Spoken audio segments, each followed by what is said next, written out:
que son de los estudios que la medicina convencional más se realiza y los patrones radiológicos que se visualizan en la radiografía de tórax. Esta es la posición del paciente para una radiografía de tórax. Pecho aplicado a este estativo, así se llama. Esta es la colimación, el centro de esta horizontal que se cruza con la vertical. Está pasando por la línea media sobre la proyección de la columna vertebral a la altura de los vértices de las escápulas en la línea media, más o menos por D6, D7. Esta es la posición de los brazos. ¿Para qué? Para retirar las escápulas, porque los campos pulmonares se proyecten libres en la placa. Y la radiografía se realiza en un apnea inspiratoria. El paciente toma aire, contiene el aire para insuflar los pulmones, llenarlos de aire los alvéolos y poder así obtener la visualización del parénquima pulmonar. Estos son requisitos técnicos para tener una buena o una adecuada radiografía. Que haya una buena diferenciación de la densidad de los pulmones, como ustedes saben, son radiolúcidos, de los otros órganos que contienen líquido, que son sólidos, que a los rayos X tienen esta densidad de partes blandas, y un poco más densos los huesos. Mire, observen, este es el campo pulmonar derecho, así lo van a denominar, el campo pulmonar izquierdo, el mediastino, o el corazón principalmente acá, la aorta que viene del ventrículo izquierdo hace este callado y se convierte en descendente. Este es el callado aórtico, botón aórtico. En las clavículas, las costillas, miren los arcos anteriores, describen una concavidad que mira hacia arriba. Estos son los arcos costales anteriores. Describen, repito, una concavidad que mira para arriba. La concavidad mira para arriba. Cuando ellos van hacia atrás, hacia la columna vertebral con la que se articulan las costillas por atrás, por la espalda, su concavidad, estos son los arcos posteriores, la concavidad ahora mira hacia abajo, hacia los pies. ¿Ya? Entonces, esta vista, y así en el lado izquierdo, corresponde a los arcos anteriores. Y cuando los veo así, con la concavidad para abajo, estamos ante los arcos posteriores. ¿Correcto? ¿Por qué es importante? Porque de repente una persona sufre una agresión, sufre una fractura a este nivel, y este será un arco costal anterior o posterior, este que estoy buscando con el cursor. Posterior. Entonces ahora miren, yo voy a tener vamos a ver otra radiografía, aquí por ejemplo. Tengo este arco costal anterior, que es la primera proyección de la costilla que vemos en este campo pulmonar. Su arco posterior será la continuación. Sigan todos con la mirada para que no se pierdan. Este es el primer arco costal anterior, derecho. Viene por acá y se convierte en posterior. Tenemos el segundo arco anterior derecho, el tercero, el cuarto, el quinto, el sexto, el séptimo. Se dice que una radiografía está bien tomada cuando este hemidiafragma derecho, aquí está el izquierdo, cuando el hemidiafragma derecho se corta, se intersecta con el sexto o séptimo arco costal anterior. Esta es una buena inspiración, una buena radiografía en lo que a inspiración concierne. Ya lo voy a seguir diciendo. Ahora, voy a proyectar este primer arco costal anterior. Aquí está su segmento posterior. Ahora ven ustedes que en la parte posterior viene este otro arco. ¿Lo ven? Aquí viene otro. Aquí viene otro. y así sucesivamente. Entonces vamos a ver que los arcos posteriores, estos que tienen la concavidad para abajo, se cruzan con el diafragma más o menos a nivel 10, 9, 10 u 11. Entonces, si yo quiero tener como referencia a los arcos anteriores, cuya concavidad, repito, mira hacia arriba, el sexto o séptimo es el que se cruza o se intersecta con el diafragma, tanto en el lado derecho como en el izquierdo.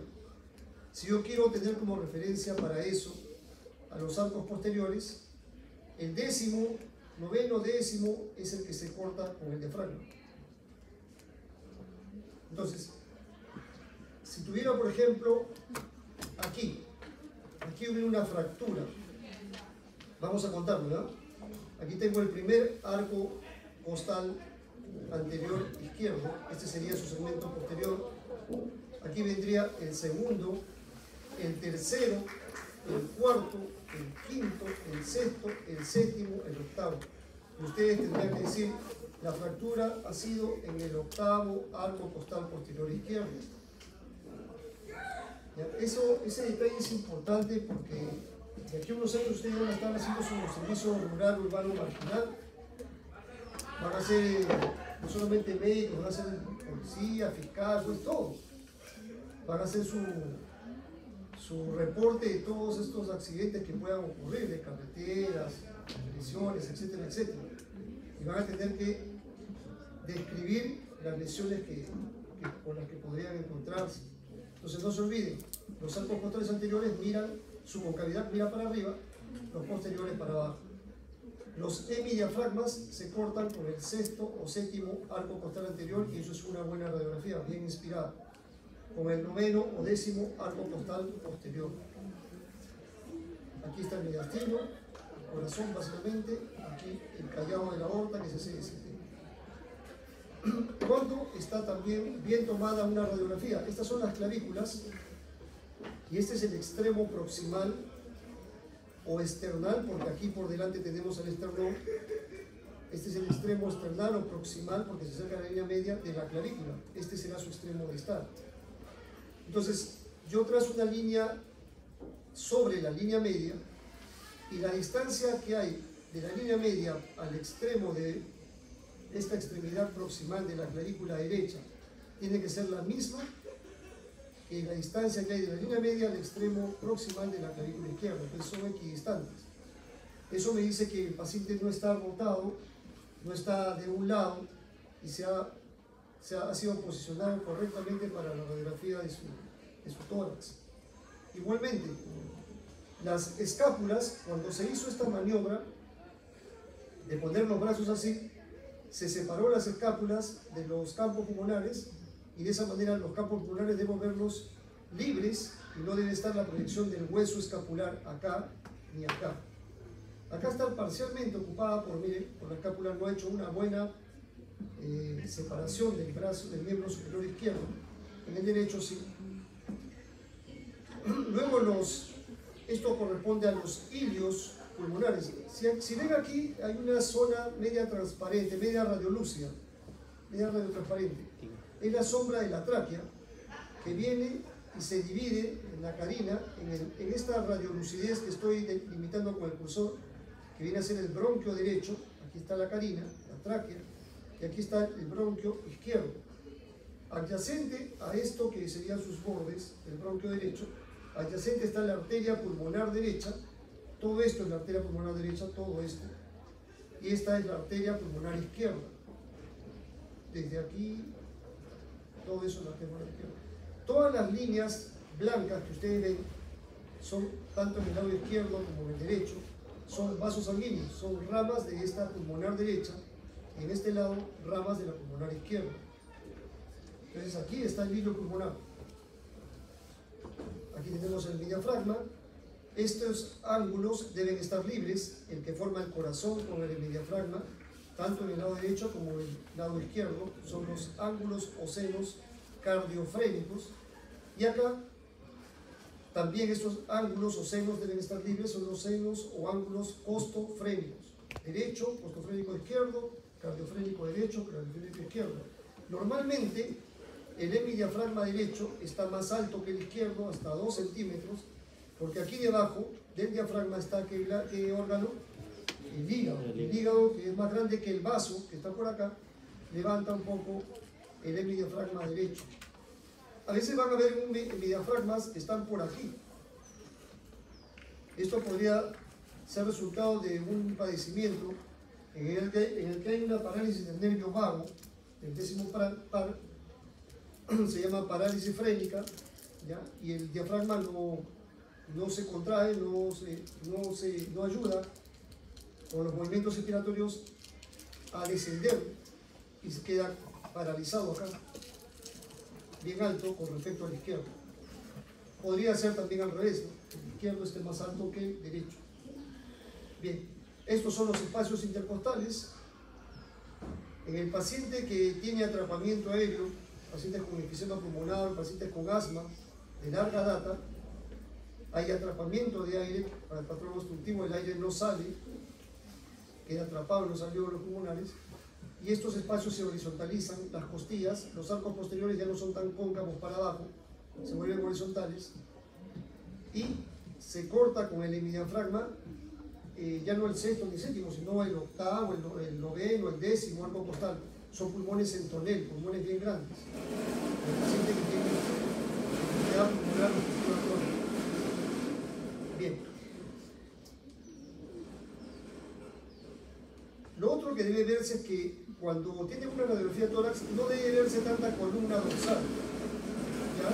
Cuando ustedes vean mucha columna dorsal, esto también no es sintomático de buena radiografía. Debe verse sutilmente la columna dorsal, se debe ver hasta D4. Ya ver más columna dorsal, ya más parece una radiografía de columna que de tórax. Se debe ver bien la trama vascular, que a medida que vamos hacia la periferia de los campos pulmonares se va adelgazando. Igualmente la trama vascular debe ser un poco más gruesa en la parte basal de cada campo pulmonar que en la parte superior. Aquí es un poquito más gruesa la trama que acá, eso es normal. Aquí ven, esto es gas de la cámara gástrica, aire de la cámara gástrica y de la flexura esplénica del colon, el intestino grueso. Esta es una radiografía lateral y aquí lo que debemos siempre ver es este espacio que está detrás del esternón. Este es el esternón, el espacio retroesternal. Este es el corazón y aquí entra un espacio, el espacio retrocardíaco. Deben ser libres. Cuando veamos una radiopacidad ocupando estos espacios, tiene que llamar la atención. Muy bien. Esta radiografía, ¿qué les parece a ustedes? ¿Qué tan bien tomada estará esa radiografía? Las clavículas, ¿les parece que están equidistantes de la línea media? ¿O esta está un poquito más separada? Me parece que está acá. Veo la sombra de la escápula proyectada sobre parte del pulmón. Esto tampoco no es correcto. Aquí también menos que acá, pero está proyectada. Entonces ustedes cuando de aquí a unos años ustedes van a solicitar radiografías en el hospital, en el lugar que estén, tienen que ver esto, ya que procuren ser tomadas con la cápsula por fuera, hacer una buena abducción y rotación del miembro superior. ¿Ya?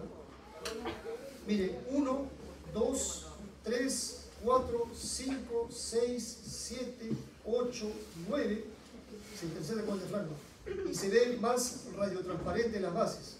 Aquí hay atrapamiento aéreo, por ejemplo. Ya no se ven tan cóncavos los arcos costales posteriores, están un poco horizontalizados. Probablemente este joven es asmático. Lo otro que van a ver también en una radiografía de tórax, si ven bien, acá miren los diafragmas, las partes blandas, es un paciente delgado, y en esta paciente vemos la sombra de las mamas. Entonces también ustedes van a poder reconocer si la radiografía corresponde a una mujer o a un varón, como en este caso. ¿Ya? Que no se ve la sombra de las mamas.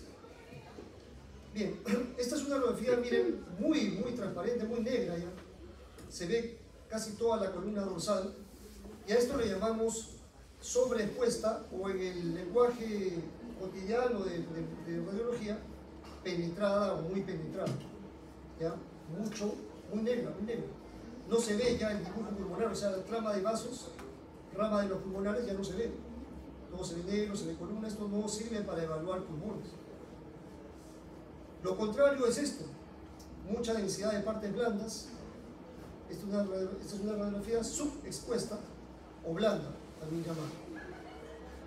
¿Correcto? Bien. ¿Aquí qué les parece? ¿Esto será sobreexpuesto o subexpuesto? Un poco subexpuesto, ¿no? Ahora miren. Primer arco costal anterior, segundo, tercero, cuarto, quinto, con la justa llega al sexto. Aparentemente el paciente tampoco ha hecho una buena inspiración, no hay una buena apnea expiratoria y no se puede valorar muy bien los campos pulmonares. Aquí los vasos salen apiñados, muy juntos, porque no ha hecho una buena inspiración probablemente. Y el corazón se ve un poco grande, porque tampoco ha hecho aparentemente una buena inspiración. Aquí lo que les mencionaba, miren, este campo pulmonar derecho, izquierdo, la tráquea, miren, aquí se ve mejor la tráquea, ahí están sus bordes laterales, todo esto es la tráquea, sus paredes, aquí se divide, miren, el bronquio izquierdo, esto de acá, todo esto es el bronquio izquierdo, esta transparencia, y aquí el bronquio derecho, la arteria pulmonar derecha, la arteria pulmonar izquierda, blanca porque contienen sangre, y aquí miren, estos arcos costales, hay una fractura de estos arcos costales, ¿ven? Aquí hay unas fracturas de los arcos costales posteriores. ¿Qué arcos están fracturados? A ver, tenemos aquí la primera costilla, este es su arco posterior, la segunda, tercera, cuarta, me parece que ya desde ahí empiezan la quinta, la sexta, la séptima, están fracturados, ¿ya? Deberían ser así. Se tomó para verlo mejor una radiografía de parrilla costal y miren, ¿ven? Ahí están las fracturas. Un paciente policontuso. La rotación, ya lo dijimos, tiene que estar bien derecho el paciente, no inclinado hacia la izquierda o derecha, porque si no, de lo contrario, estas extremidades de las clavículas van a estar lejos de la línea media. En este caso están más lejos del lado izquierdo que del derecho. Y esto te va a dar esa pequeña rotación que puede presentar el paciente al momento de la radiografía, puede hacernos cambiar, miren, la densidad de los pulmones, e incluso el corazón se puede ver más grande que acá.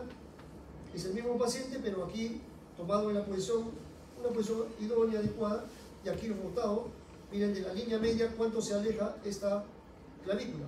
El paciente ha estado inclinado hacia un lado y por eso esta clavícula sale más distante de la línea media que esta otra, y esta radiografía ya va a ser engañosa. Estas radiopacidades que se ven acá, difusas, no se ven cuando el paciente se ha colocado de la manera correcta. Es el mismo paciente. El corazón aquí es más grande, el índice cardiotorácico, que es la división del cociente de dividir este diámetro entre el mayor diámetro del transverso del tórax, parece más grande aquí que en esta otra, que ha sido tomado correctamente. Entonces, ¿cómo influye la rotación?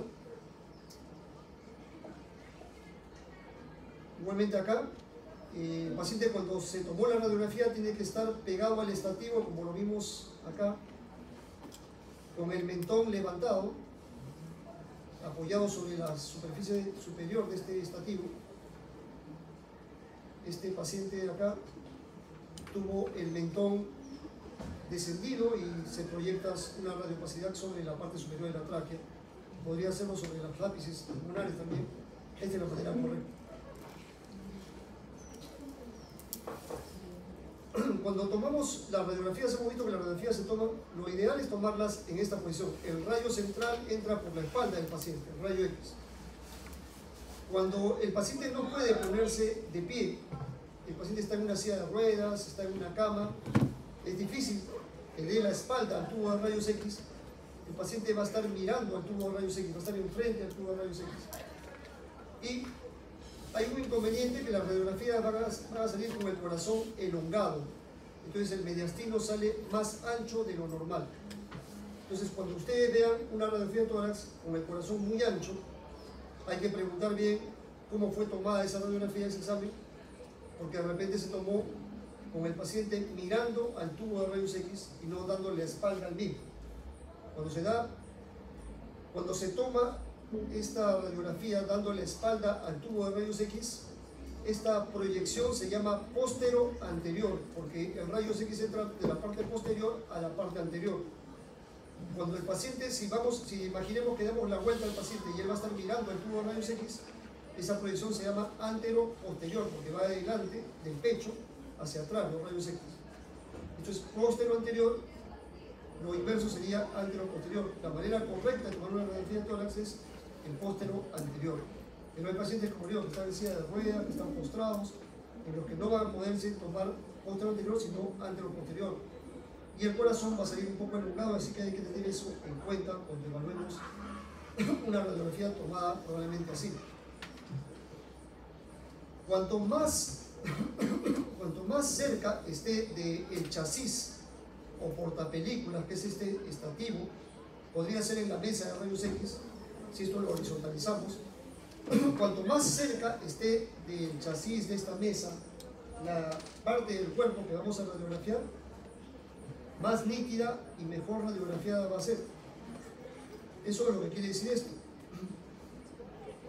Aquí, por ejemplo, tenemos al objeto que vamos a radiografiar a distinta distancia de la superficie donde está la placa.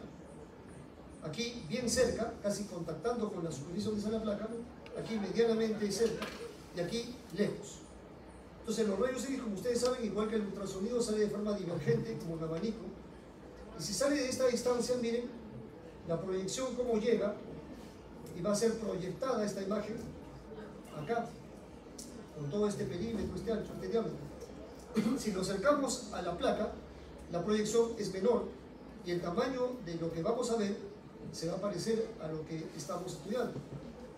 Si ponemos en contacto a lo que queremos radiografiar con la placa, la divergencia va a ser menor y va a ser casi del tamaño de la estructura que estamos radiografiando, va a ser el tamaño del objeto en realidad que estamos estudiando. Entonces, cuanto más, esto no quiere decir que cuanto mejor contacto haya entre el segmento anatómico que vamos a estudiar y la placa, los detalles de su morfología y sus dimensiones van a ser más exactos. Aquí, por ejemplo, esto seguramente ha sido tomado en antero-posterior, el paciente mirando el tubo de rayos X, y por eso el corazón tan grande. Siempre que vea un corazón tan grande, probablemente ha sido en antero-posterior. Además de eso, miren, las clavículas están por acá y me dejan ver todo el pulmón, incluidos los ápices. Eso se consigue, aquí ha sido de repente sin intención, pero muchas veces sí queremos ver los ápices pulmonares porque hay lesiones que pueden estar aquí en los ápices, radiopacidades, que queremos caracterizar mejor. Y eso se consigue con esta radiografía. Aquí está, por ejemplo, la incidencia del antero-posterior. Entra el rayo X, el paciente está mirando los rayos X, pero está inclinado, apoyando parcialmente la espalda sobre este estativo, sobre esta plancha, donde está la película de rayos X. Él está inclinado, apoyando la parte superior del dorso aquí, y el rayo X entra con cierta angulación y hace que las clavículas se proyecten por encima del ápice de los pulmones. Salen aquí las clavículas, arriba, y me dejan ver todo el pulmón. Normalmente no vemos eso, normalmente en una placa, miren dónde están las clavículas. Pero ¿qué pasaría si vemos una lesión acá, en el ápice, y queremos estudiarla por radiografía, no tenemos tomografía en la mano? Esta puede ser una alternativa. Esta proyección se llama lordótica, ¿ya? Las clavículas suben, se proyectan arriba y me dejan ver todo el campo pulmonar, y si hubiera una lesión la voy a caracterizar. Esta es una radiografía, por ejemplo, con un equipo portátil, les llaman, pero son en realidad rodables, en cama, un paciente. Y lo que se busca, chicos, es que cuando yo coloco este tubo sobre el paciente para emitir los rayos X, si esta es la posición semisentada, por ejemplo, del paciente, el tubo debo colocarlo paralelo a esta posición, para evitar que haya un mal afrontamiento de cómo van a salir los rayos X sobre una superficie que no es paralela. Entonces, tubo y posición del paciente tienen que ser paralelos en lo preferente para que la radiografía no salga distorsionada. Aquí, por ejemplo, si el paciente está mirando el tubo de rayos X, puede estar erecto, de pie, Pero si el paciente está en cama, esta no es la posición correcta, tendría que poner paralelo a esta superficie los rayos X para que salgan así y no tener imágenes distorsionadas en la placa finalmente. Bien, entonces para poder interpretar una radiografía hay que tener un conocimiento básico, genérico de la anatomía, ver los parámetros técnicos que hemos mencionado y ver si después de que encontramos algo que nos llama la atención, ver si es normal o anormal. Hemos visto aquí, hemos comentado que esto está mal tomado porque las escápulas se proyectan sobre los campos pulmonares y las clavículas tampoco no están equidistantes de la línea media, entre otras cosas. Podemos estudiar también el pulmón con una radiografía lateral, ¿ya? Y eso, la técnica es esta. Se apoya el lado que me llama, normalmente se apoya el lado izquierdo, pero ¿qué pasaría si en esta radiografía de pulmones yo encuentro una opacidad acá, o acá, o acá, o acá? Si la opacidad la encuentro en cualquier nivel, a cualquier altura de este campo pulmonar derecho, yo apoyaré para la lateral el lado derecho. Si la opacidad la encuentro en cualquier nivel, superior, medio o inferior del campo pulmonar izquierdo, yo apoyaré el lado izquierdo, ¿correcto? Y lo que mencionamos antes, así deben verse los espacios retroesternal y retrocardial. Imagínense que hayamos visto una opacidad acá. Esa opacidad, ya después lo comentaremos, esa opacidad podría estar proyectada en la parte superior, en la parte media, en la parte inferior, delante del corazón, a nivel del corazón o detrás del corazón. Entonces hablamos de un mediastino anterior, un mediastino medio a nivel del corazón y un mediastino posterior detrás del corazón.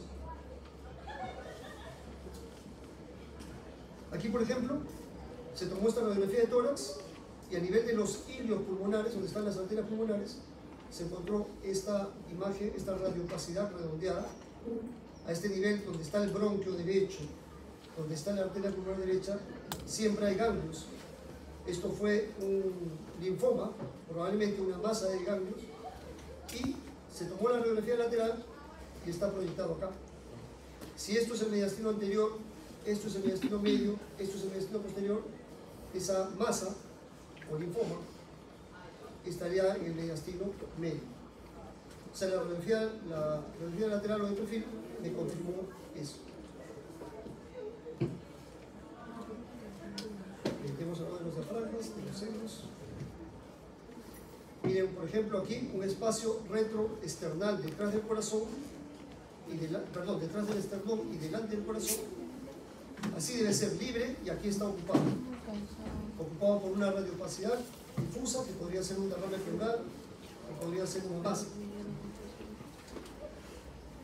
Otra alternativa para ver pequeños derrames, imaginemos que aquí hubiera un pequeño derrame pleural que por gravedad cae y me obtura, me cierra estos senos, estos ángulos libres. Y el paciente de repente tiene ese derrame pero en cantidad muy pequeña. Una alternativa es tomarle la radiografía en decúbito lateral izquierdo, por ejemplo, ¿ya? Y con el rayo ingresando por acá en frontal, antero-posterior, porque está mirando al tubo de rayos X, va a salir lateralizada la radiografía y el derrame se ve acá, como un pequeño líquido que se desparrama por gravedad por toda esta periferia del campo pulmonar que está apoyado sobre la mesa. Bien, para terminar vemos los patrones radiológicos en una radiografía de tórax. Así, a grosso modo, ¿ya? Los patrones pueden ser de alta densidad o de baja densidad. Alta densidad cuando lo que predomina es radiopacidad, ¿ya? Radiodensas, densas, otro nombre con el que conocen ustedes a lo radiodenso, radiopaco, esclerótico. Miren, acá hay este es el corazón, ya saben cómo es una radiografía de tórax, y acá hay una radiopacidad, una radiodensidad heterogénea, ¿no? Radiopacidad heterogénea. Aquí hay múltiples radiopacidades heterogéneas, son hiperdensas. Esto está normal. Y aquí lo que predomina ya no es lo radiodenso, sino lo hipertransparente, lo radiolúcido. Muy negro ya, con relación a lo normal. Aquí también, incluso con su límite, con un borde acá, con relación a lo normal. Entonces, a estos patrones donde predomina lo radiodenso, lo radiopaco, le llamamos patrones de alta densidad. Y a los patrones donde predomina lo radiolúcido o lo radiotransparente, le llamamos patrones de baja densidad, ¿correcto? Dentro de los patrones de alta densidad tenemos a las consolidaciones, que vamos a verlas frecuentemente en las neumonías, a las enfermedades intersticiales como la fibrosis pulmonar, a la atelectasia y los nódulos somáticos. Aquí tenemos, por ejemplo, una consolidación con los alvéolos pulmonares están, en vez de aire, tienen moco, pus. Esto es una neumonía. Y algunos alvéolos, algunos bronquiolos todavía tienen aire en su interior y este signo se llama el broncograma aéreo. Algunos bronquiolos todavía permeables con aire y todo alrededor alvéolos llenos de moco, de pus. Este es un patrón de consolidación. Aquí hay otro patrón de consolidación, casi todo un lóbulo, el lóbulo medio, lo limita la cisura horizontal también. Aquí hay otros patrones de consolidación, miren, múltiples, que pueden darse en cualquiera de estas entidades, pero lo más frecuente es en neumonías. Consolidación difusa ya compromete ambos campos pulmonares en forma de alas de mariposa. Esto es un edema pulmonar, probablemente de origen cardiogénico. Hay una insuficiencia cardíaca congestiva acá, no maneja volúmenes este paciente. Y aquí hay otros también de compromiso difuso. Multifocales y multifocales, muchos focos de consolidación. Y aquí el patrón intersticial. El intersticio son los septos tabiques interlobulares, están engrosados, bien remarcados, y esto es típico de los tórax seniles, de los adultos mayores, típico de la fibrosis pulmonar, de las enfermedades pulmonares intersticiales. Ahí tenemos, como panal de abejas, engrosamiento de todo el intersticio. Esto no es normal. Atelectasias, otro tipo de patrón de alta densidad, subsegmentarias, o sea, son colapsos parciales de subsegmentos de los campos pulmonares. Puede a veces más de un segmento comprometerse y atelectasiarse. Aquí, por ejemplo, y hay algo que en lo que van a diferenciar. Esto podría ser un derrame pulmonar, derrame pleural, perdón, o no, sí podría ser. Pero el derrame pleural o una masa, un tumor, me desplazaría el mediastino hacia el lado contralateral. La atelectasia, chicos, no desplaza, sino más bien jala. Aquí había un colapso del pulmón y jala el mediastino hacia el colapso, porque esto ha colapsado, entonces te deja espacio para que el mediastino lo ocupe. Entonces esto podría ser una masa, repito, podría ser un derrame pleural masivo. Pero el hecho de que, ¿por qué descarto que sea una masa o un derrame pleural masivo? Porque si fuera una masa, un tumor, si fuera un derrame pleural, me desplaza el mediastino hacia el lado contralateral. Y esto más bien lo jala. ¿Ya? Igual acá, miren el campo pulmonar, el mediastino no es desplazado por tremenda radiopacidad. Esto también es una atelectasia global de todo el pulmón. Como les digo, se colapsa todo el pulmón y jala el mediastino más bien para su lado. ¿Ya?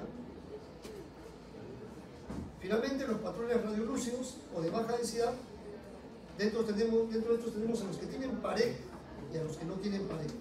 Los que tienen pared son los quistes pulmonares o bulas, pared delgada, o las cavernas pulmonares, que son lesiones sólidas, consolidaciones, pueden ser también tumores, que son ocupadas por un material necrótico y por eso tienen pared gruesa. A diferencia de las bulas, las cavitaciones tienen pared gruesa, porque repito, no son quistes aéreos, no son espacios aéreos, sino que primariamente han sido consolidaciones, ¿ya? O puede ser un tumor que por dentro se ha necrosado y ha dejado esta cavidad necrótica, cavidad quística, se ve como quística aérea a los rayos X o en la tomografía. Y este es otro, este es un quiste, paredes delgadas. Esto es una tomografía, ¿qué ventana? Parenquimal, porque resalta los vasos.